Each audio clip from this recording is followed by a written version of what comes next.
संत रामपाल जी महाराज एक ऐसे महान संत जिन्होंने अपनी सतभक्ति, तत्व ज्ञान, करुणा और सेवा के बल पर समाज में नई मिसाल कायम की है।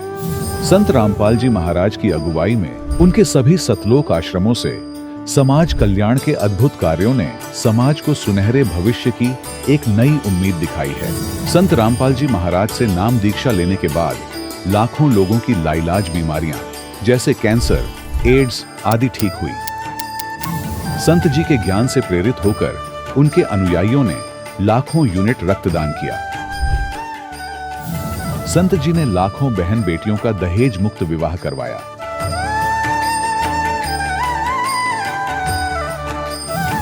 संत जी ने लाखों लोगों का नशा छुड़वाया, करोड़ों उजड़े परिवार बसे। संत जी के आश्रमों में समागम के दौरान निःशुल्क नेत्र चिकित्सा, दंत चिकित्सा प्रदान की जाती है। संत रामपाल जी महाराज द्वारा समय समय पर पर्यावरण संरक्षण के उद्देश्य से बड़े स्तर पर वृक्षारोपण किया जाता है। संत जी ने जरूरतमंदों को तत्काल राहत पहुंचाने के लिए एम्बुलेंस सेवा शुरू की। संत जी अपने अनुयायियों को देहदान के लिए प्रेरित करते हैं, जिससे मानवता की सेवा और चिकित्सा क्षेत्र में सुधार हो सके। संत रामपाल जी महाराज के सभी आश्रमों में हर रोज निःशुल्क भंडारा आयोजित किया जाता है, जहां हर वर्ग, हर जाति और हर धर्म के लोग एक साथ बैठकर भोजन करते हैं।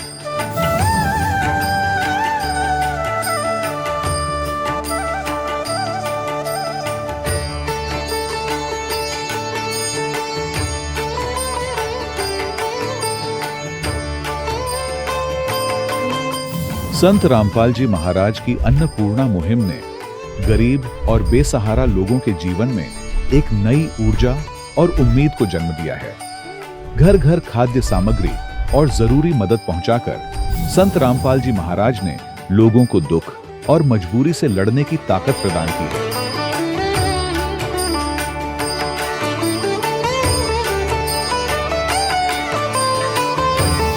संत रामपाल जी महाराज द्वारा गरीब लोगों के लिए घर बनवाने का अद्भुत कार्य एक ऐसी मिसाल कायम कर रहा है जो सदियों सदियों संत जी की उदारता और दया भावना के तौर पर जाना जाएगा।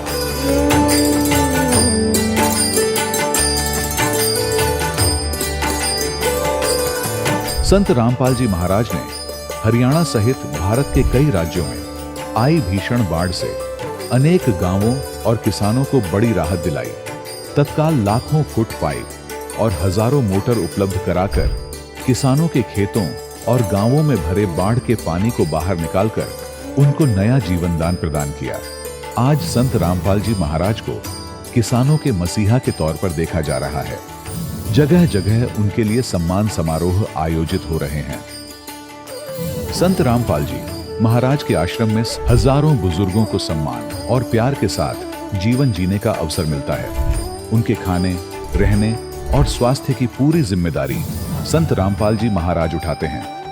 अनाथ बच्चों के लिए संत रामपाल जी महाराज के सभी आश्रम किसी वरदान से कम नहीं। यहाँ उन्हें शिक्षा, संस्कार और भविष्य के लिए बेहतर अवसर प्रदान किए जाते हैं। चाहे बाढ़ हो, भूकंप या महामारी, संत रामपाल जी महाराज और उनके अनुयायी हमेशा ही जरूरतमंदों के लिए सबसे आगे खड़े रहते हैं। कोविड महामारी के दौरान संत रामपाल जी महाराज के आश्रमों से करोड़ों लोगों के लिए भोजन, दवाइयां और जीवन रक्षक सामग्रियां उपलब्ध कराई गई। चाहे गरीब की मदद हो या किसी शोषित और पीड़ित वर्ग के हक और सम्मान की लड़ाई, संत रामपाल जी महाराज ने हमेशा ही उनकी दबी आवाज को सरकारों तक पहुंचाया है और उन्हें उचित न्याय दिलवाने में अहम भूमिका अदा की है। समाज में आध्यात्मिक और सामाजिक मूल्यों के प्रति जागरूकता लाने में संत रामपाल जी महाराज हर कदम पर मानवता के सच्चे सेवक साबित हुए हैं। संत रामपाल जी महाराज का जीवन हमें सिखाता है कि सच्ची सेवा वही है जो निस्वार्थ भाव से की जाए। आइए हम भी इस महान सेवा के कार्य में इस महान संत से जुड़ें और संत रामपाल जी महाराज से नाम दीक्षा लेकर अपने जीवन को धन्य बनाएं।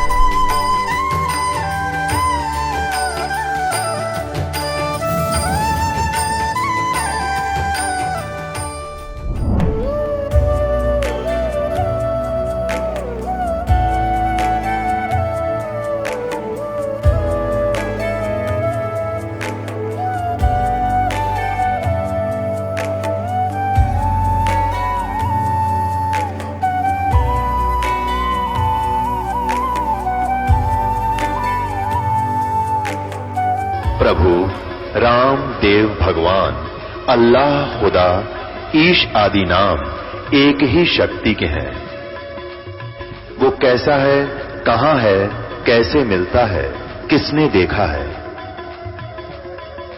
ये प्रश्नवाचक चिन्ह पूर्ण रूप से हटाने के लिए अवश्य सुनिए जगत गुरु तत्वदर्शी संत रामपाल जी महाराज के अमृत वचन, सर्व पवित्र धर्मों के पवित्र शास्त्रों के आधार पर। सत साहिब दर्शकों, इंसान अपनी पूरी जिंदगी अपने धर्म में प्रचलित सभी साधनाओं को करता है ताकि उसके घर में सुख शांति आए, बीमारियां दूर हों और जीवन की परेशानियां खत्म हो जाएं।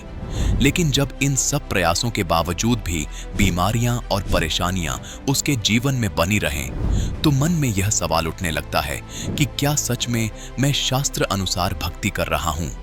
दर्शकों, कुछ ऐसी ही कहानी थी हमीरपुर कड़ौता अंबी की रहने वाली सुनीता देवी जी की। सुनीता देवी जी ने अपने धर्म में प्रचलित सभी साधनाओं को किया, लेकिन ना तो घर की आर्थिक स्थिति सुधरी और ना ही गृह क्लेश खत्म हुआ। लेकिन फिर जब इन्हें संत रामपाल जी महाराज का शास्त्र अनुसार ज्ञान मिला तो इनके जीवन में चमत्कारिक बदलाव आने लगे। इनके घर की आर्थिक स्थिति सुधरी और इन्हें मानसिक शांति मिली। दर्शकों, आखिर संत रामपाल जी महाराज ने सुनीता देवी जी को ऐसी कौन सी जड़ी बूटी दे दी जिससे कि इनके जीवन की सभी परेशानियां बिल्कुल समाप्त हो गईं? और क्यों आज करोड़ों लोग संत रामपाल जी महाराज को पूर्ण परमात्मा मान रहे हैं? आखिर इसके पीछे की सच्चाई क्या है? आइए सुनते हैं सुनीता देवी जी की कहानी इन्हीं की जुबानी। बहन जी नमस्कार। नमस्कार भाई साहब। बहन जी क्या नाम है आपका? मेरा नाम सुनीता देवी है। कहाँ से आए हैं आप? मैं डिस्ट्रिक्ट हमीरपुर, गांव कड़ौता अंबी से आई हूँ। ये कहाँ पर पड़ता है? ये पड़ा जी लदरोड के पास, जाओ के नज़दीक। डिस्ट्रिक्ट कौन सा है? डिस्ट्रिक्ट हमीरपुर। संत रामपाल जी महाराज जी से कब जुड़े आप? संत रामपाल जी महाराज जी से मैं 19 मार्च 2016 से जुड़ी हूँ। संत रामपाल जी महाराज से नाम दीक्षा लेने से पहले क्या भक्ति साधनाएं करते थे आप? मैं भाई साहब भक्ति साधना तो देवी देवते की पूजा करती थी। इतना खास पता नहीं था पूजा क्या होती है। देख दिखाए में पूजा करती थी। शिव जी के व्रत रखे थे, संतोषी माता जी के व्रत रखी थी और दुर्गा की पूजा करती थी, वैष्णो की पूजा करती थी। अच्छा आप ये बताइए, लोग भक्ति करते क्यों हैं? क्या जरूरत है भक्ति करने की? सभी लोग भक्ति करते हैं। हाँ जी, भक्ति इसी कारण करते हैं कि हमें कुछ लाभ मिल जाए या किसी दुख का निवारण हो जाए, हमें कोई धन चाहिए या पुत्र चाहिए या कोई, इसी कारण करते भक्ति। संत रामपाल जी महाराज जी की शरण में कैसे आए आप?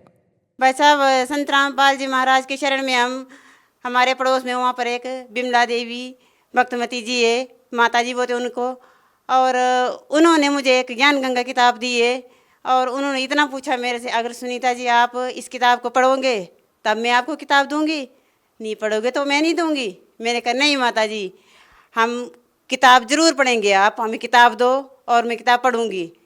उन्होंने मुझे किताब दी और मैंने दोनों हाथ से लिए और प्रणाम किया। जब मैं किताब लेके घर आ रही थी, मेरे भक्त जी थे वो बाहर रहते थे, उस दिन वो भी घर आ गए और मुझे पता नहीं था कि कहाँ क्या हो रहा है। जब मैं घर आई शाम के टाइम मैंने दरवाजे बंद कर दिए और मैं वो किताब पढ़ने लगी। जब मैं किताब पढ़ने लगी तब मुझे इतना पता महसूस नहीं हुआ था कि देवी देवता क्या चीज़ है और क्यों मनाते हैं, क्या है इसमें। जब मैंने किताब पढ़ी तब मुझे इतना विश्वास हुआ कि संत रामपाल जी महाराज जी के नाम से ये किताब छपी और ज्ञान गंगा है, इसमें क्या है। और मैं किताब को पढ़ती रही। फिर मैं परमात्मा जी के शरण में, उसके बाद मैंने टीवी के चैनल से सत्संग सुना। सुनने के बाद मुझे ज्ञान हुआ। मैं फिर परमात्मा की शरण में आई। परमात्मा की शरण में आके मुझे गुरु नाम मिल गया। संत रामपाल जी महाराज की शरण में आने के बाद आपको क्या लाभ मिले? परमात्मा संत रामपाल जी महाराज के शरण के आने के बाद पहला लाभ तो मुझे यही मिला कि मैं सच्ची भक्ति, सच्चा मार्ग मिला और मैं अब कभी भी धोखे में नहीं आ सकती हूँ। और 5 साल से मेरे भक्त जी के हाथ में कील लगी हुई थी और वो कील इतनी बड़ी हो चुकी थी। मैंने कहा डॉक्टर के पास जाएंगे और उनको बताएंगे, तो ये बहुत डरते थे सुई से, बोले मैं नहीं जाऊँगा डॉक्टर के पास। जब हम गुरुजी से नाम दीक्षा ली उसके बाद 5 दिन के बाद अचानक वो किल अपने आप बाहर निकल आई। तो किल इतनी बड़ी थी, डॉक्टर बोल रहे थे इससे कोई और बड़ी बीमारी हो सकती थी, और एक इलाज हो गया और ऑपरेशन करके आ गए। फिर उसके बाद भी वो काम करते रहे, उनको कोई नुकसान नहीं हुआ और अपने आप वो ठीक हो गए। उसके बाद मेरे एक साइड से एक बहुत तकलीफ़ थी और सुन हो रहा था वो। फिर मैं किसी के साथ नहीं बताई, मैं कहा क्या हो रहा है क्या नहीं हो रहा है। फिर वो अपने आप वो भी ठीक हो गया, कोई मैंने दवा नहीं ली, कोई नहीं किया। और डॉक्टर ने मुझे बताया था कि आपके पेट में रसोड़ी है, इससे अचानक कुछ हो सकता है, बीमारी बन सकती। तो वो रसोड़ी भी नहीं रही और वो बीमारी भी नहीं रहे, मैं बिल्कुल ठीक हूँ। और एक बार मेरी बेटी घर में थी, मैं नहीं थी घर में, और उस बेटी को सर्प से काटने से बच गई वो बेटी। अचानक उसके हाथ में सर्प आया और वो बेटी बच गई और कुछ नहीं हुआ उसको भी। संत रामपाल जी महाराज की कई कृपा हुई और आज हमारा परिवार रास्ता खिलता है। कभी हमारी बनती नहीं थी, इतनी होते थे, मैं सोचती रहती थी कोई ना कोई सुनेगा मेरा, कोई ना कोई सुनेगा, और परमात्मा ने सुनी और रजा भी की हमारे ऊपर। परिवार में रास्ता खिलता है। जब 4-4 महीने घर नहीं आते थे, शराब पीने, बीड़ी पीने, तम्बाकू, कई मतलब नशा था, आज वो नशा भी इनसे छूट गया है। और जो कुछ बहुत कुछ करते थे हंगामा, सब कुछ अब छूट गया आज अपने पर। और आपकी आर्थिक स्थिति? मेरी आर्थिक स्थिति बहुत अच्छी है, बहुत अच्छी है। और काम करते हम मजदूर है, काम करते हैं। आज हमारे पास सब कुछ आने जाने के लिए, आज हमारे पास इतने किराया भी है, नहीं तो हमें 1-1 रुपये के लिए तड़फ दे भी थी, किराया भी नहीं मिलता था। मायके मेरे इतने दूर है, कभी मैं 16 साल में, कभी मैं दूसरी बार मायके नहीं गए। इस बार मैं 3 बार अपने मायके जाके आई, क्योंकि मेरे पास किराया भी था, समय भी था। परमात्मा जी ने भक्ति का भी मौका दिया हमें। हाँ जी। देखिए, आज के दिन जो लोग हैं वो आर्थिक स्थिति को मजबूत करना चाहते हैं। जो लोग हैं वो ज़्यादा से ज़्यादा पैसा कमाना चाहते हैं। एक अंधाधुंध कमाई में लोग लगे हुए हैं। वहीं आप लोग निर्धन होते हुए भी धन की मांग नहीं कर रहे हैं। आपका कहना है कि जितना आपको चाहिए था उतना भगवान ने आपको दे दिया है। आप उन लोगों को क्या संदेश देना चाहते हैं जो लोग आपका इंटरव्यू सुन रहे हैं, जो जानना चाहते हैं कि संत रामपाल जी महाराज जी से नाम दीक्षा क्यों लेनी चाहिए? क्या संत रामपाल जी महाराज से नाम दीक्षा लेने के बाद आर्थिक लाभ होते हैं या केवल भक्ति ही करनी होती है? ये तो भाई जी, जो कुछ मांगना या दवा हमें ये चाहिए वो चाहिए, धन दौलत कुछ भी नहीं है, इसमें भक्ति है सबसे पूर्ण भक्ति। क्या आर्थिक लाभ मिलेगा या कोई धन मिलेगा संत रामपाल जी महाराज से नाम दीक्षा लेने के बाद? परमात्मा के घर में कोई कमी नहीं है, धन भी मिलेगा। सच्चाई में रहो, मर्यादा में रहो, हमेशा किसी के साथ हेरा फेरी ना करो, सच्चाई से कहो और परमात्मा सब कुछ देगा। कोई कमी नहीं है परमात्मा के घर में। इसमें थोड़ी इतने मर्यादा में रहना पड़ेगा, जो नियम है वो करने पड़ेंगे। और एक माँ अपने बच्चे को बोलती है, अगर बच्चा उस बात को मानेगा तो वो बच्चा कभी भी धोखा नहीं खाएगा, वो सफल होकर रहेगा। अगर वो बच्चा माँ की बात नहीं मानेंगे तो वो कभी भी नहीं सफल नहीं हो पाएगा, कहीं ना कहीं उसको पक्का धोखा मिलेगा। उन आश्रमों में अमीर लोगों को अलग से सुविधाएं दी जाती हैं और जो गरीब लोग होते हैं उनके लिए अलग से सुविधाएं दी जाती हैं। टिकट का भी प्रबंध होता है। अमीर लोगों को आगे बिठाया जाता है, गरीब लोगों को पीछे बिठाया जाता है। जैसा कि आपने बताया कि आपकी आर्थिक स्थिति सही है, न ज्यादा अमीर हैं न ज्यादा गरीब हैं। आप लोगों के साथ सतलोक आश्रम में संत रामपाल जी महाराज के आश्रम में कैसा व्यवहार होता था? कैसा आप लोगों के साथ बर्ताव होता था? कोई मतलब इसमें ये नहीं है या कोई भेदभाव है या जो कोई जात पात या कुछ ऐसा कुछ भी नहीं है। वहाँ पर सब कुछ फ्री है। संत रामपाल जी महाराज से कब जुड़े आप? 19 मार्च 2016 को। भगत समाज को क्या संदेश देना चाहेंगे? उन लोगों से हम यही चाहते हैं, यही कहना चाहते हैं कि आप किसी की अड़बड़ी बातों में ना आइए। आप ज्ञान गंगा किताब पढ़िए और टीवी पर सत्संग आता है, उन सत्संग को जरूर सुने आप। आपने संत रामपाल जी महाराज से नाम दीक्षा कैसे ली? भाई जी, ऐसे हम टीवी के माध्यम से हमने नाम लिया, नाम सेंटर खुले कि फिर हम वहाँ पे गए आए और वहाँ हमें गुरनाम मिल गया। आपकी रसोली ठीक हो गई, आपके पति जो नशा करते थे अब वो नशा नहीं करते हैं, और भी बहुत सारी जो बीमारियां थी वो छूट गई और आपको नाम दीक्षा भी मिल गई। आपने कितने पैसे दिए संत रामपाल जी महाराज से नाम दीक्षा के लिए? देखो भाई जी, मैंने कोई पैसा नहीं दिया। जब मैं आ रहे थे हम गुरनाम लेने के लिए, जब हम वहाँ पर आए तो उस टाइम सच्ची बात है, हम परमात्मा के शरण में आए, उस टाइम हमारे पास किराए भी नहीं थे। हमारे पास सारा 300 रुपये था, हम ना किराए देने के लायक थे ना कुछ भी नहीं थे। वहीं हमारे पड़ोस में एक भक्तमती थी, उन्होंने ही हमें अपने किराया से लेके आए। उस टाइम हमने कोई पैसा नहीं दिया और हमें गुरु नाम मिल गया, सच्चे मार्ग हमें वहाँ मिल गया। अब बच्चों ने भी ले लिया, बच्चों ने कहा हम भी आएंगे, मम्मी डैडी है आपके साथ। जबकि डॉक्टर ने हमें कहा था कि आप लगभग हफ्ते में 4 बार मीट जरूर बनाना खाना और आप 4-4 अंडे खाने।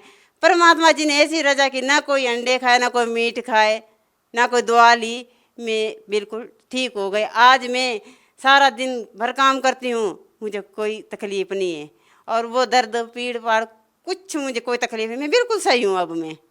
बहुत बहुत धन्यवाद। सच्चाई। दर्शकों, अभी आपने सुने संत रामपाल जी महाराज से दीक्षा प्राप्त करके सुखी हुए भक्त के अनुभव। अब देखिए जगत गुरु तत्वदर्शी संत रामपाल जी महाराज के मंगल प्रवचन। कारण ये था कि उसने अपनी माता के कहने से और लटोटर करवा लिया, कोई बात नहीं। फिर उसको पता चला, उसको समझाया, उसकी माँ को भी सास को भी, फिर उन्होंने वो तो काम छोड़ दिया। फिर तीसरी बार फिर गर्भ रहा उसमें बेटी को। अब क्या था कि उस लड़की का वो गर्भ खराब हो गया और वो इतनी रोए और बुरा हाल कर दिया। अब उसकी सास को दृढ़ विश्वास था परमात्मा कबीर जी पर, इस दास से उपदेशी थी। उसने कहा बेटी भगवान जो करे वो ठीक करता है, लेकिन वह ना मानी। अब बालक ज्ञान नहीं समझता, इतना आदमी ने दुखी रहे। तो उसने मेरे पास फोन किया, पहले थोड़ी सी संगत थी, सन 1997 की बात है। तो हमने कहा बेटा कोई ऐसी बात नहीं, ठीक हो जाएगी। उसकी माँ थी, सास थी समझदार, उसने हमें वहां भोजन पर बुला लिया। पहले हम ऐसे ही थोड़े भगत थे, वो कारण बेले बैठे रहा करते थे। हम चले गए, चला गया 2-4 भक्त हमारे साथ थे, उनका खाना खा खाया। फिर बाद में बताई उन्होंने कि जी जब आप खाना खाने आए उसी दिन उस लड़की का वहीं उस घर पर उसका गर्भपात हो गया। उसका और दिल टूट गया। अब देख गुरु जी आ रहे थे, फिर भी यह गड़बड़ होगी हमारे यहाँ पर। तो उसकी सास ने सोचा चल जो बेटा होगी सो होगी, पर एक चेक करा कर लाते हैं कि कोई कचरा भी पेट में ना रह गया हो, बालक का हानि कर देता है। अगले दिन वो लेगी डॉक्टर के पास, लेडी डॉक्टर से। उसने अल्ट्रासाउंड करके चेक कराया तो उसने बताया कि कौन कहता है गर्भपात हो गया, तीनों कहनो बालक है कति स्वस्थ। अब उनकी खुशी का ठिकाना नहीं है।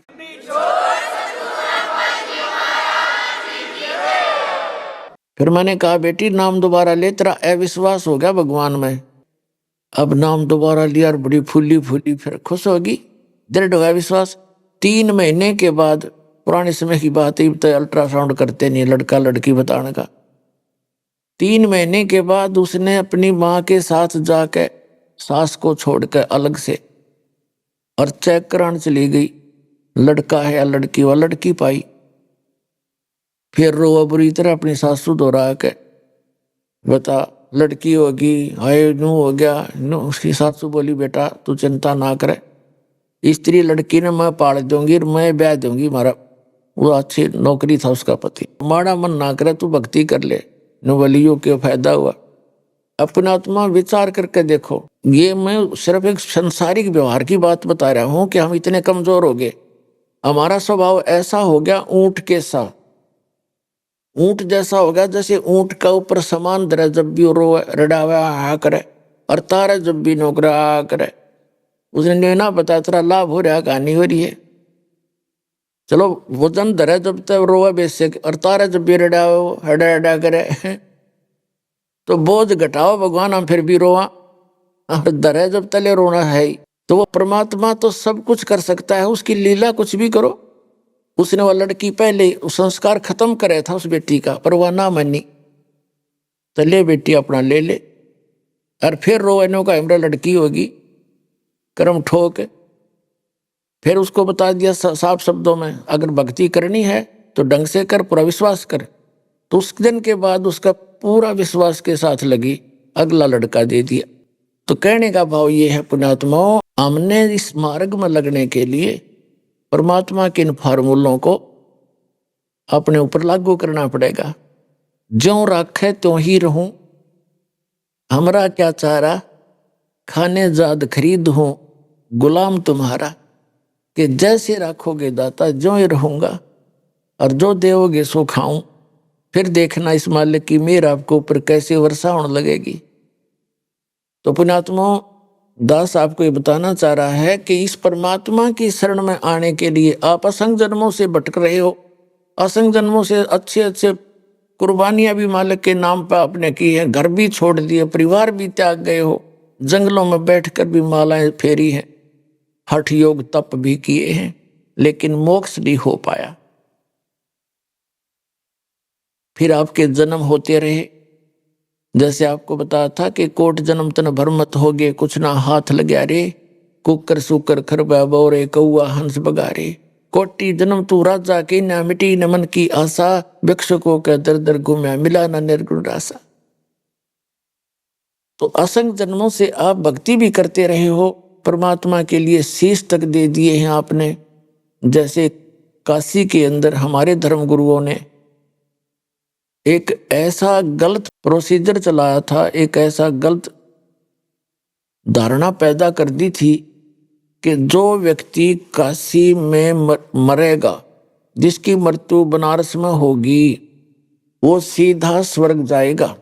और जो मगहर में मरेगा, मगहर एक गोरखपुर जो जिला है, गोरखपुर के पास एक मगहर छोटा सा नगर है, वहां का बिजली खां नाम का एक राजा था, नवाब था।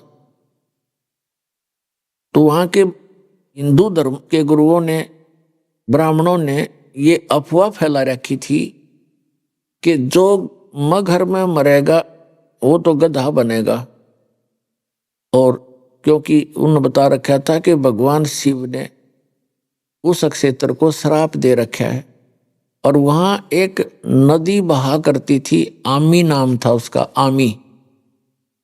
उस दरिया को भी भगवान शंकर ने, जैसा कि ब्राह्मण लोग बताया करते थे, कि उस आमी नदी को भी श्राप दे दिया था, उसका जल सूख चुका था, खत्म हो गया था।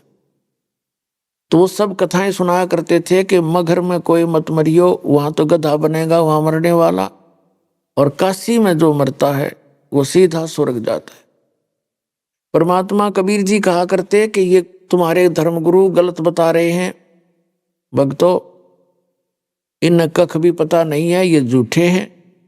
भाई अच्छी भक्ति करनिया आदमी, सही भक्त, सत साधना करने वाला धर्मी व्यक्ति कहीं भी मृत्यु को प्राप्त हो, वो पुण्य में लोकों में ही जाता है। ये झूठ बोलते हैं। लेकिन उस समय तो हमने उज्ज्वला दिखाई देता, वो भगवान दिखाई नहीं देता, क्योंकि हमारी अज्ञान का मोतिया बंद हो गया था हमारे को। इन हमारे धर्म गुरुओं ने हमारे ये अज्ञान का मोतिया बंद कर रखा था। उस समय उस परमात्मा की बात को कोई नहीं मानता था। यदि उनके शिष्य भी थे वो भी भ्रमित हो जाते थे, क्योंकि जो भ्रमित करने वाले व्यक्ति वो गणे थे। तो वहां उन सभी हिंदू समाज के जो व्यक्ति थे उनकी धारणा बन गई कि अब काशी में मृत्यु हो तो अच्छी बात है, हमारे गुरुजी बताते हैं, और वहां सीधा स्वर्ग जाएगा।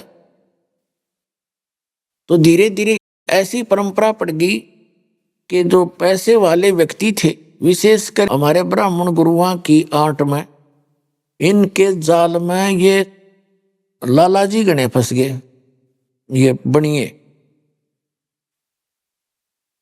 और उन्होंने अधिकतर, और भी जो कोई अच्छा पैसे वाला व्यक्ति था अन्य जाति का हिंदू, वो भी, तो उन्होंने सोचा कि जैसे उनके माता पिता कहने लगे, बेटा अपने गुरुजी बताते हैं कि काशी में यदि मृत्यु होती है तो स्वर्ग प्राप्ति होती है, तो मृत्यु मेरी निकट आ गई है बच्चों, मुझे कुछ दिन वहां ले चलो बनारस में, मेरी वहां मृत्यु हो जाए तो स्वर्ग मिल जाएगा।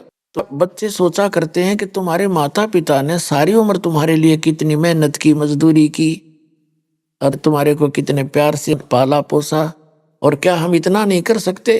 प्रत्येक बच्चा सोचेगा जिसका अक्षमता होगी, कोशिश करेगा अपने माता पिता को हम पूरा सुख दें। तो उन्होंने ये स्वीकार कर लिया और काशी शहर के अंदर जाकर धर्मशाला किराए पर ले लेकर कमरे वहां रहने लग गए। और वहीं उनके धर्मगुरु भी होते थे, उन ब्राह्मणों से कथा सुनते अपनी धर्मशालाओं में जाके वहीं रहने लगे। उनके बच्चों ने उनकी व्यवस्था कर दी। फिर उन धर्मगुरुओं ने सोचा कि ये जो व्यक्ति हमारे जो शिष्य हैं ये कमरा लेकर रहते हैं। उन्होंने उनके बच्चों से कहा कि तुम अपने माता पिता को हमारे पास ही छोड़ दो, हम यहाँ रख लेंगे। अब वहाँ रखेंगे तो वो दक्षिणा अधिक देंगे, अंडरस्टूड था। तो वो ठीक है जी आप रख लो, यहाँ आपके सानिध्य में रहेंगे और अच्छी बात है, कथा आपके ज्ञान सुना करेंगे, आपसे ज्यादा संपर्क में रहेंगे। तो वो भी शुरू कर दिया। उनके मान लीजिए धर्मशाला में 10 रुपये महीने में खर्चों थे, तो गुरु जी की दक्षिणा समेत वो 20 रुपये देने लगे महीने के। तो उन इस लालच में सभी ब्राह्मणों ने, ब्राह्मण का मतलब ये नहीं कि आम जन साधारण, ब्राह्मण जो गुरु पद पे थे उनका जिक्र है, उन्होंने अपने लालच में या आफत मोल ले ली। अब सब ने अपने माता और पिता बूढ़े बूढ़े सारे वहां छोड़ दिया अपने अपने गुरुओं के पास। अब उन गुरुओं के पास हो गए 10-10 बूढ़ा बूढ़ी। पुण्यात्माओं वृद्धावस्था में तो एक बूढ़ा संभालना मुश्किल हो जाए और उनके गल में गल गई 10-10। अब उन्हें फिर मीटिंग करी गया तो बात बिगड़ गई। उन्होंने मीटिंग करी, सारा ने कैसा करो, इनकी जल्दी टिकट काटो, यहां से जल्दी खत्म करो इनको। उन्होंने क्या अफवाह फैला दी कि गंगा के किनारे उन्होंने एक जैसे लकड़ी काटने का करौंत देखा हुआ आपने, आजकल तो ये आरे बन गए इसके बिजली के, वैसे होते हैं लकड़ी इनके पास आरे। करौंत होता है एक लंबा सा दांते से का, और दोनों तरफ से पकड़कर लकड़ी चीरा करते हैं, उससे लंबे लंबे दांते होते हैं उसके। एक करौंत फिट कर लिया गुप्त, ऊपर एक आरत सी बनाकर छोटी ईंटों की गुफा सी बनाकर नीचे गेट बना दिया और गंगा के किनारे ला दिया कति, और उसका हैंडल कर दिया थोड़ी दूर स्थान पर अलग से गुप्त सिस्टम। उस रस से बांध के उनकी एक आवाज देते थे, उस आवाज को वो समझ जाते। वो क्या करा उन्होंने कि भाई भगवान की तरफ से एक आदेश आया है कि जिसने जल्दी स्वर्ग जाना है वो करौंत से गर्दन कटवा ले, आरे से, वो शीघ्र चला जाएगा। उसकी फीस रख दी 100 रुपये। अब प्रत्येक बूढ़ा बुढ़िया, वो भी बुढ़ापे में दुखी होले है, कदे खांसी, कदे आंखों में दिक्कत, कभी सिर में भड़क, कदे कब्जी होगी, कदे गैस प्रॉब्लम। तो बूढ़ा भी यूं सोचने लगे कि जब गुरु जी कह रहे हैं स्वर्ग जाना ही है, शायद 10 साल पाछे जाना है, शायद 2 साल पहले, तो अभी क्यों ना चले जाएं। और वो बता रहे थे कि करौंत में पीड़ा नहीं होती जरा सी भी, अब उस गुफा में पीड़ा हो जाओ पता किसने लग गए। तो सब ने ये प्रार्थना अपने बच्चों से की कि बेटा हमने तो मरना ही है और हम भी दुखी हैं, यहाँ पर जल्दी चले जाएंगे, वहाँ सुख में स्थान है, आराम से रहा करेंगे।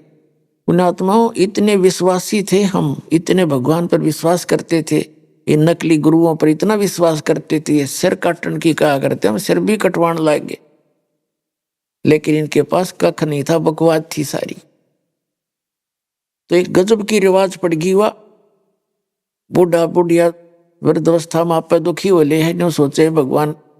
पुण्यात्माओं 60-65 वर्ष के बाद से पहले तो आदमी ने सोचा ही ना मरूं, अभी नहीं मरूं, और फिर ने सोचा है भगवान मरना तो है पर ठीक ठाक मर जाऊं, कोई बीमारी ना हो तो मतलब जल्दी मर जाऊं।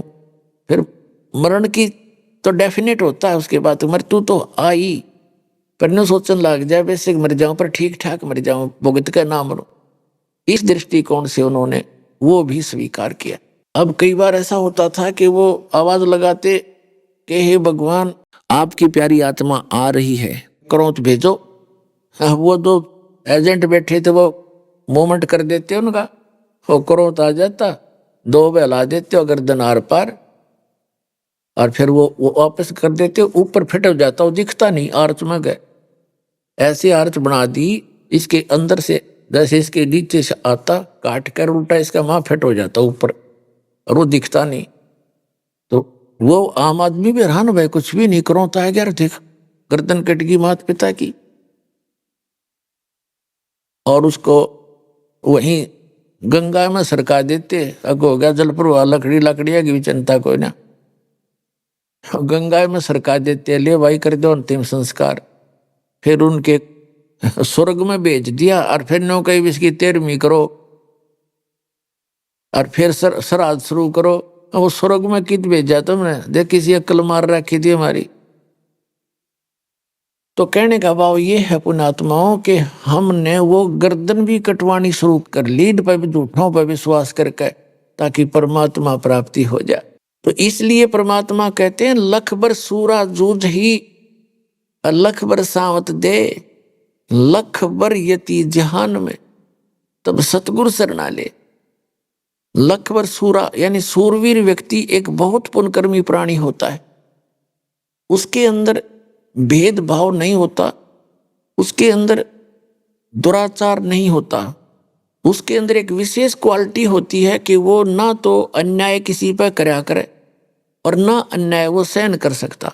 अगर उसके साथ या कोई उसके समाज पर, उसके कौम के ऊपर कोई आपत्ति कोई पैदा करता है, तो वो उसको उसके साथ लड़ कर कट कर मर जाता है अपने धर्म और कर्म के लिए। उसको सूरवीर कहते हैं, उल्टे कदम नहीं हटाता परमार्थ के लिए।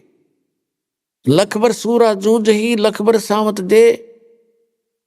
सावत शरीर होता था, जैसे पहले इतने अच्छी आत्मा होती थी पुण्यकर्मी प्राणी, उनका विशेष पुण्यकर्मी प्राणी जो होते थे, उनका हाथ या तो दोनों हाथ या एक हाथ घुटने से नीचे तक लंबा होता था।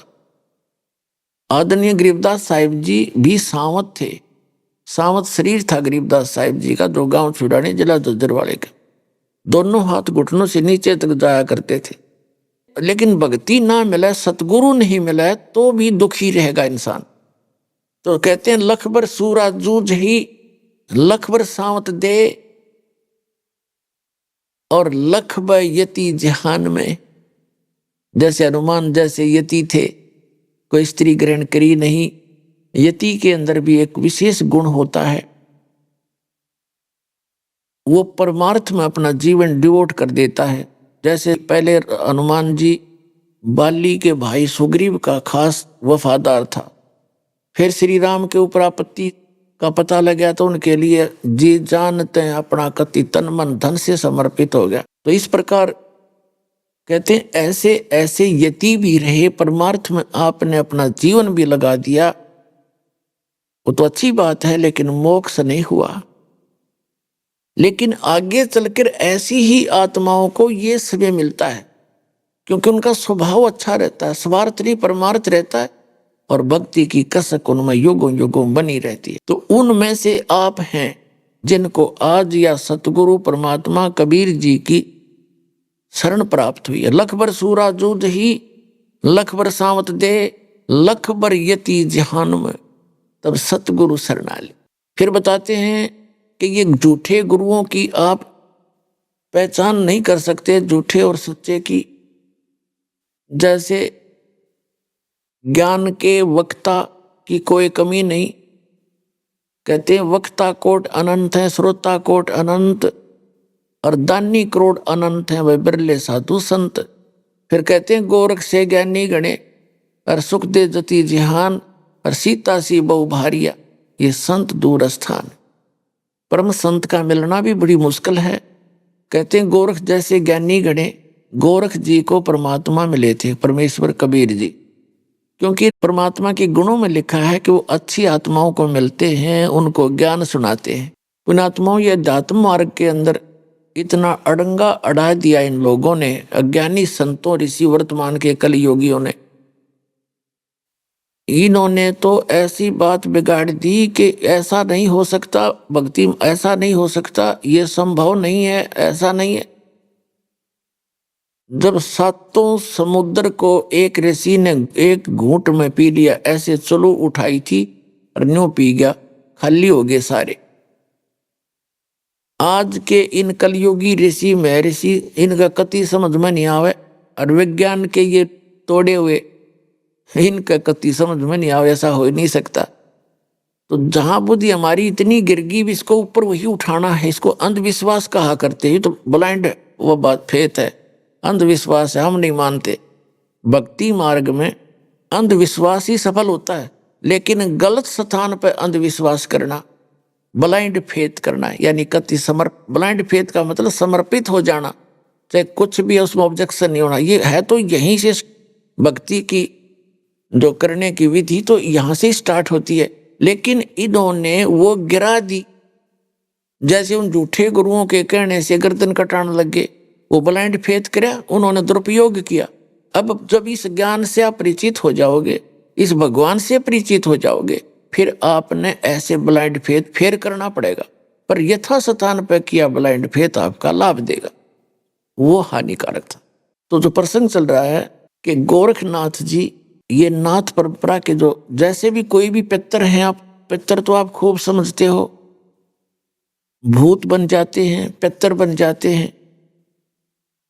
तो ये साधु संत जो पुण्यात्मा होते हैं, वो शरीर छोड़ जाते हैं तो वो पितर रूप में आ जाते हैं, और वो कहीं पर भी प्रकट हो जाते हैं उस पिछले ही शरीर में, उसी तरह के।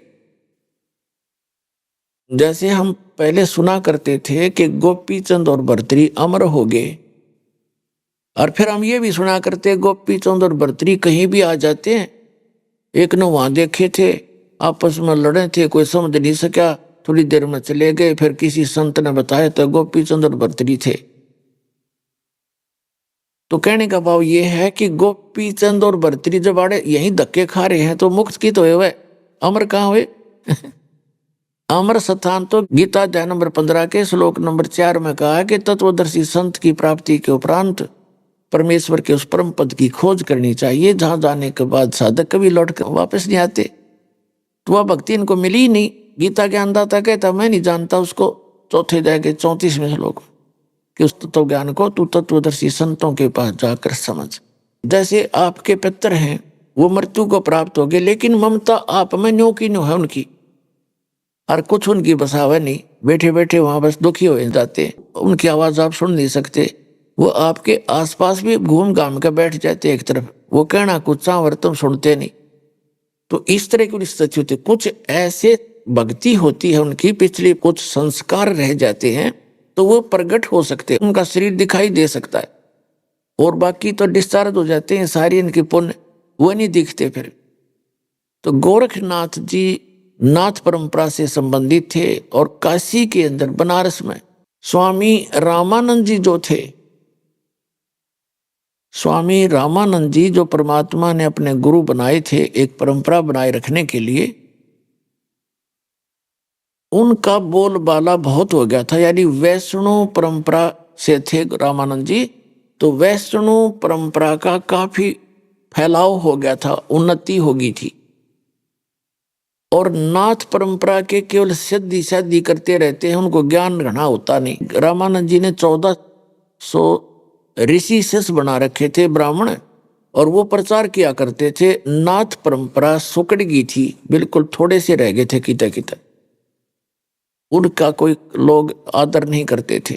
तो इस दुख को देख के कहते हैं मैं मेरी के कारण ये हंसा खावैयम की लात, या मेर तेर ना छुटती। उसने देखा कि तुम्हारा नाथ पंथ बिल्कुल कमजोर कर दिया वैष्णव परंपरा वालों ने, तो गोरखनाथ जी आगे और उसने ऐलान कर दिया, अपने नाथों से कहा कि जाओ रामानंद जी से कहो कि एक सिद्ध महात्मा आए हैं, नूना बताया मैं गोरखनाथ आ रहा हूं, और उसके साथ गोष्ठी करो, जो आध्यात्मिक ज्ञान चर्चा करो, गोष्ठी। जो हार जाएगा, हारने वाला जो पराजित होगा वो जीतने वाले का शिष्य बनेगा, इंक्लूडिंग हिज डिसिपल। यानी उसके शिष्यों समेत उसने उसका शिष्य बनना पड़ेगा। अब रामानंद जी के पास ये पहुंची संदेशा। रामानंद जी ने सोचा कि ये सिद्ध पुरुष हैं, ये सिद्धि दिखा देंगे, जनता सारी ताली पीट देगी और सब मुझे हारा मान लेंगे, उसके साथ चेले बन जाएंगे और मुझे भी फिर मजबूरन या बात बिगड़ेगी। घना चिंतित हो गया। और यदि उसकी चुनौती स्वीकार नहीं करता है तो लोग जनता न्यों कहेगी बाहर गया फिर तो उसने यहां तक कह दिया था कि यदि वे हमारे साथ चर्चा नहीं करेंगे तो ये समझ लिया जाएगा कि रामानंद जी पराजित हो गए और उसके सब शिष्यों को हमारा शिष्य बनना कंपलसरी होगा। इस बात से वो गणे चिंतित हो गए और आप फेस नहीं करना चाहते थे। और परमात्मा कबीर जी उनके शिष्य बन चुके थे और उनको परिचित भी करा चुके थे सतलोक से कि ये गॉड है, कबीर गॉड है। उसको पता लग गया था रामानंद जी का। लेकिन परमात्मा ने कहा था कि अभी ये बात डिस्क्लोज ना करना और मुझे आप अपना एज ए शिष्य ट्रीट करते रहो, नहीं तो आने वाले समय में इन काल के दूतों का दाव लग जाएगा कि कबीर जी ने कौन सा गुरु बनाया था, वो तो धनी थे। तो ये नकली परम धनी आया था, ये शिवदयाल जी राधा स्वामी पंथ का प्रवर्तक, इसने भी गुरु नहीं बना रखा था, तो ये भूत बनया। और आज जब परमात्मा की ये परंपरा ना होती तो ये यूं कह देते कि कबीर जी ने कौन सा गुरु बनाया था।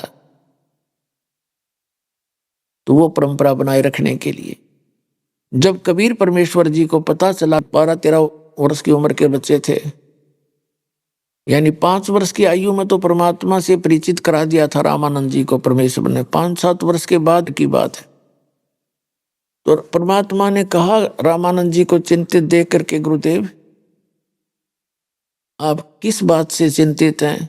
रामानंद जी ने सारी कहानी बता दी कि परमात्मा ऐसी बात बिगड़ेगी, वो सिद्ध व्यक्ति है, छोटी सी जादूगरी दिखा देगा, दुनिया उसे विजयी घोषित कर देगी और ये काम बिगाड़ेगा। या भक्ति हमने मुश्किल से सिरे चढ़ाई थी, यहाँ काशी में तो सारे ऊट भूत की बकवाद चल रही थी। तब कबीर साहब ने कहा, देखो गुरुदेव, संतों का काम है अपनी साधना को बताना और मेंटेन रखना। अब उसने चैलेंज करे दिया है तो फेस करना चाहिए। अपन को हार जीत नहीं देखनी चाहिए। गुरु संता का काम हार जीत नहीं देखना होता, भगवान पर छोड़ देते हैं और चलो चलते हैं गुरु जी, आपकी आज्ञा हो तो देख लो। तो रामानंद जी को परमात्मा ने कहते करे करावे साइया, मन में लहर उठा। तो रामानंद जी का एकदम हौसला सा हुआ, भाई छोटा सा बालक, और ये तो है भी पूर्ण शक्ति। जब इसने कह दिया तो के बिगाड़ेगा नाथ जी अपना, वो तैयार हो लिए और उसका चैलेंज स्वीकार कर लिया। तो समय निर्धारित हो गया। तो क्या हो गया, गोरखनाथ जी एक त्रिशूल रखा करते 6-7 फुट लंबा और नीचे भाले की तरह नोकीला होता है, ऊपर उसके 3 ऐसे होते हैं और वो साथ में रखते थे। हिंसक पशुओं से बचने के लिए भी उसका प्रयोग करते थे। अपनी वो कंठी माला भी उसमें टांग लिया करते थे, जमीन पर ना रखें, अपना थैला थुल्ला भी उस पर टांग लेते थे, वो कपड़े टांग लेते थे, ऐसे उसका प्रयोग करते थे। तो कबीर साहब उस दिन सारी वेशभूषा बनाकर गए जैसे वैष्णो साधु की होती है, पूरा तिलक लगाना और यू टाइप ऊपर से लेकर नाक तक पूरा एक तिलक, और फिर कंठी माला एक तुलसी के मणिये की। कबीर साहब ने उस दिन वो सारा सांग कराया था और ये नकली कबीर पंथी टक उसकी लकीर पीट रहे। उस दिन इसलिए किया था उन्होंने कि उसको ये दिखाना था कि मैं भी वैष्णो परंपरा से संबंधित हूं और ऐसी वेशभूषा ना होता, वो वैष्णो ना मानना हो। हाथ में जोड़ी, एक फावड़ी, यानी सारा कुछ लेकर गए। रामानंद जी को अलग से आसन दे दिया, नाथ जी को अलग से आसन दे रखा था। नाथ जी ने अपने साथ में त्रिशूल भी गाड़ रखा था। परमात्मा कबीर जी रामानंद जी के चरणों में बैठ गए। रामानंद जी को थोड़ा ऊंचा आसन दे रखा था तकत वगैरह, और कबीर साहब नीचे बैठ गए उनके चरणों में। अब रामानंद जी ने कहा था, तुम साहेब तुम संत हो, तुम सतगुरु तुम हंस, गरीबदास तेरे रूप बिना और नहीं दूजा। कि वास्तव में संत भी आप हो, परमात्मा भी आप हो, सतगुरु भी आप हो, और एक अच्छे हंस और दास भी, भगत भी आप ही हो। जो भक्त में क्वालिटी होनी चाहिए गुरु जी के प्रति, जो मर्यादा मालिक आप ही निभा सकते हो। तो नीचे बैठिए। गोरखनाथ जी ने कहा कि रामानंद बोल कर चर्चा मेरे से। तब कबीर परमात्मा खड़े हुए और कहा, नाथ जी, गुरु जी से गोष्ठी करने से पहले उसके चेला तो निमट ले, आजा मेरे साथ आ। तो अब उस समय गोरखनाथ जी कहने लगे, कबीर तेरी क्या उम्र है और तू गोष्ठी करेगा मेरे साथ? तेरी क्यों साथ बोल दे रही है?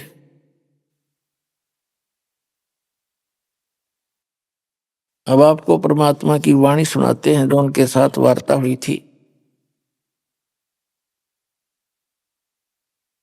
गोरखनाथ जी ने कहा कि ए कबीर, तू कब से बन गया बैरागी, यानी वैष्णो कब से बन गया तू? तब परमात्मा ने कहा कि पहले तो ये सुन ले। और कहने लगा, तेरी उम्र क्या है? तू गोष्ठी कल का बच्चा है, छोटा सा बालक गोष्ठी करेगा तू गोरखनाथ से? तो उसने पूछा कि तेरी उम्र क्या है बालक? तू चुप करके बैठ जा।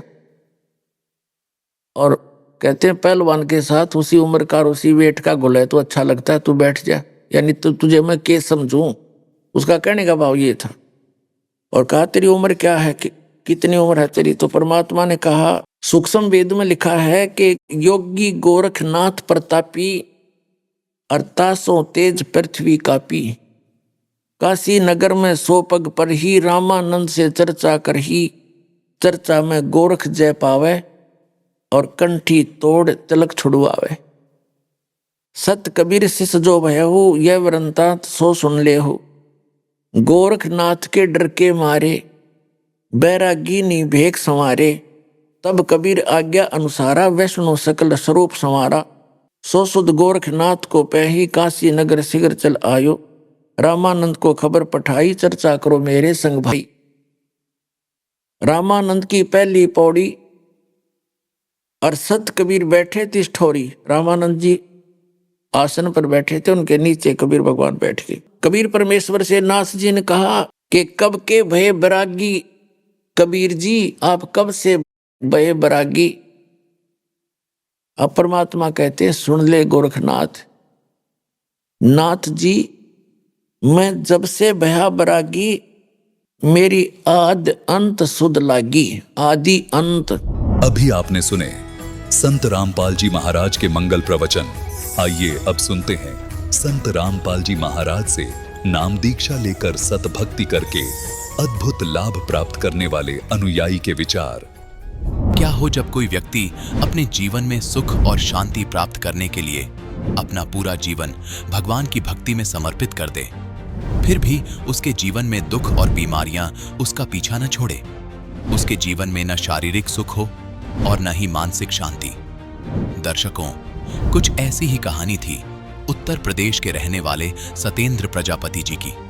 सतेंद्र जी ने बचपन से ही अनेकों प्रकार की भक्ति साधनाएं अपनाई, लेकिन इसके बावजूद भी सतेंद्र जी के हाथ सिर्फ निराशा ही लगी।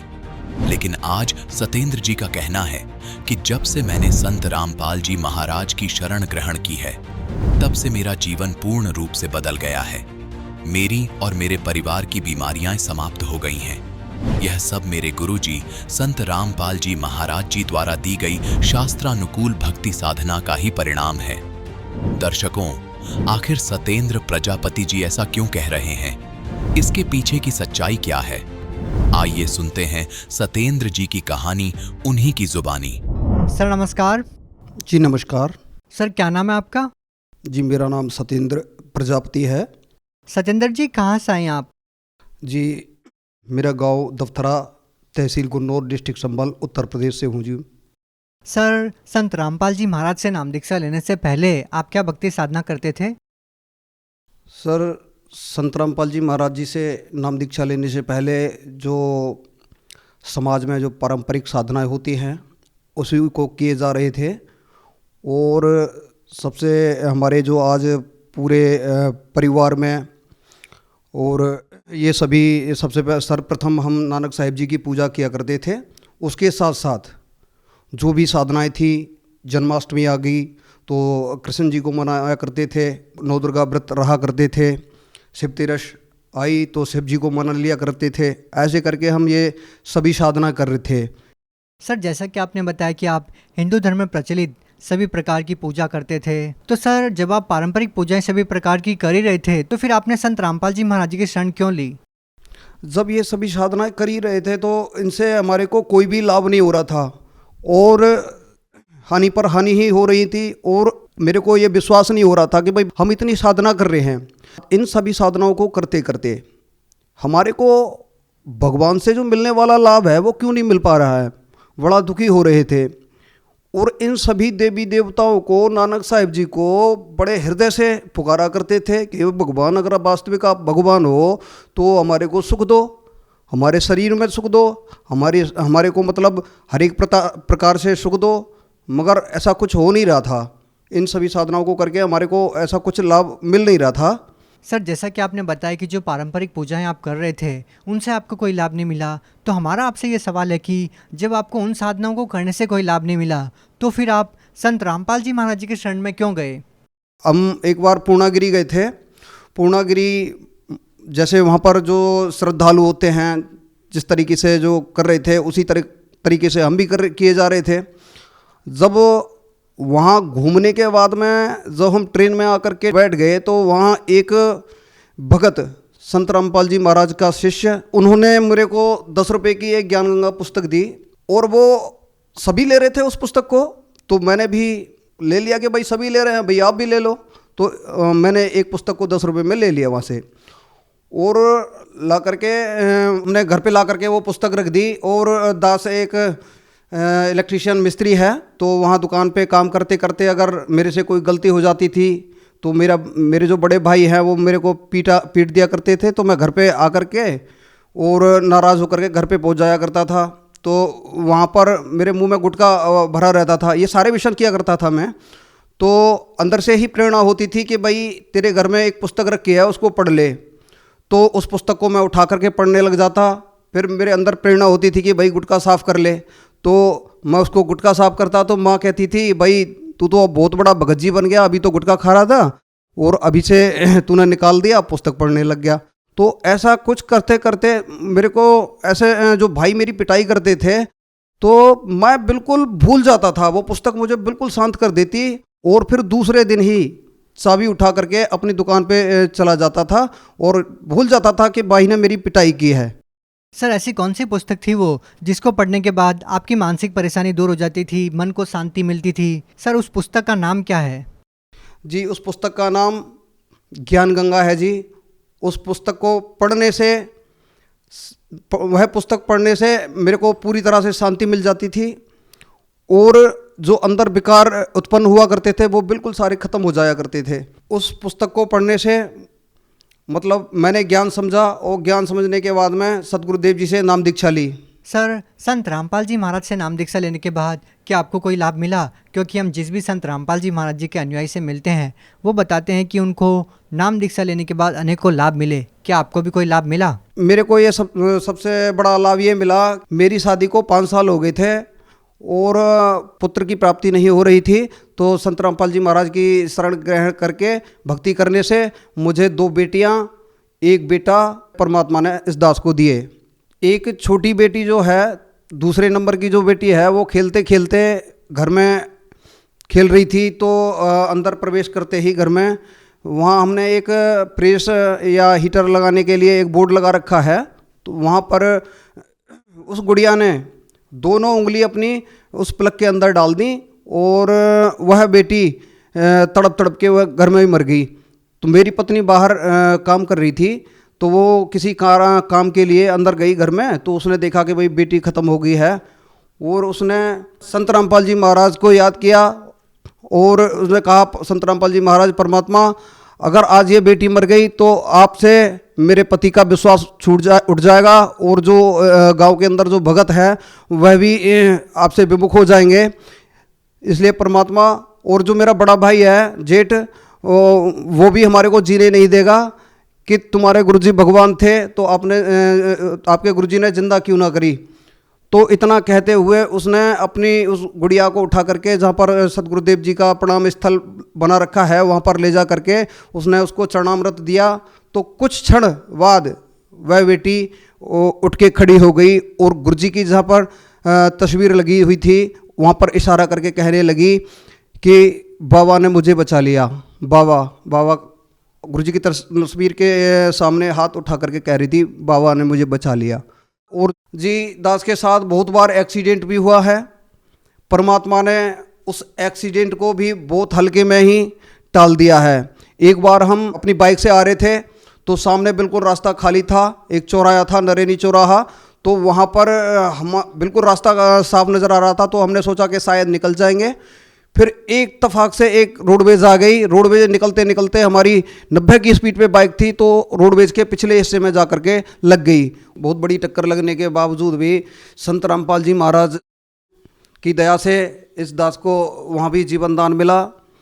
मोटरसाइकिल की सारी जो आगे का पहिया जो होता है वो सारा कुछ ख़त्म हो गया था, वहाँ पे हमारी मौत हो जानी थी। वहाँ पर भी संत रामपाल जी महाराज ने बड़ी दया करी और इस दास को जीवन दान दिया। संत रामपाल जी महाराज जी से नाम दीक्षा लेने से पहले मैं सभी विकार किया करता था। बीड़ी, सिगरेट, भांग, शराब, तम्बाकू, ये सारे व्यसन किया करता था। संत रामपाल जी महाराज से नाम उपदेश लेने के बाद में ये सारी बिल्कुल छूमंतर होगी। फिर उस दिन से आज तक मैंने कोई नशा नहीं किया है जी। सर, एक व्यक्ति के जीवन में इतना बड़ा परिवर्तन कैसे आता है कि उनका सालों का नशा संत रामपाल जी महाराज जी से नाम दीक्षा लेते ही छूट जाता है? सर, क्या कारण है? संत रामपाल जी महाराज जो मंत्र देते हैं इन सभी भगवानों के, उन मंत्रों में इतनी पावर है कि उन मंत्रों के जाप से ये अपने आप ये सारे विकार दूर हो जाते हैं। फिर चाह कर के भी कोई व्यक्ति इन व्यसनों को दोबारा नहीं कर पाता।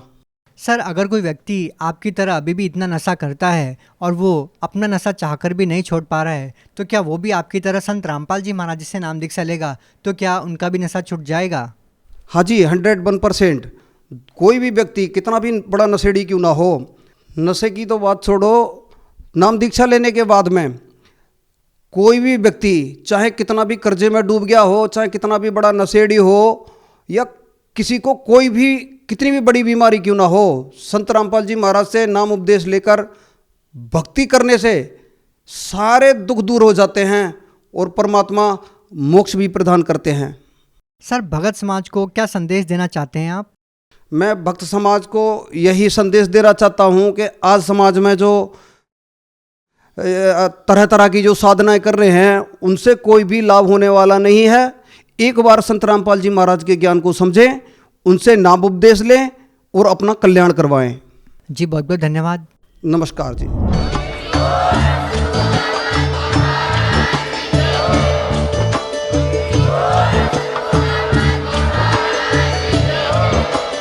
आप सुन रहे थे जगत गुरु तत्वदर्शी संत रामपाल जी महाराज जी के मंगल प्रवचन। अधिक जानकारी के लिए विजिट कीजिए हमारी वेबसाइट www.jagatgururampalji.org। संत रामपाल जी महाराज जी के शुभ आशीर्वाद से पूरे विश्व भर में 500 से भी ज्यादा नाम दीक्षा केंद्र हैं, जिन पर संत रामपाल जी महाराज जी द्वारा ऑनलाइन निशुल्क नाम दीक्षा दी जा रही है। अपने नजदीकी नाम दीक्षा केंद्र का पता करने के लिए संपर्क करें 91 888 291 4911।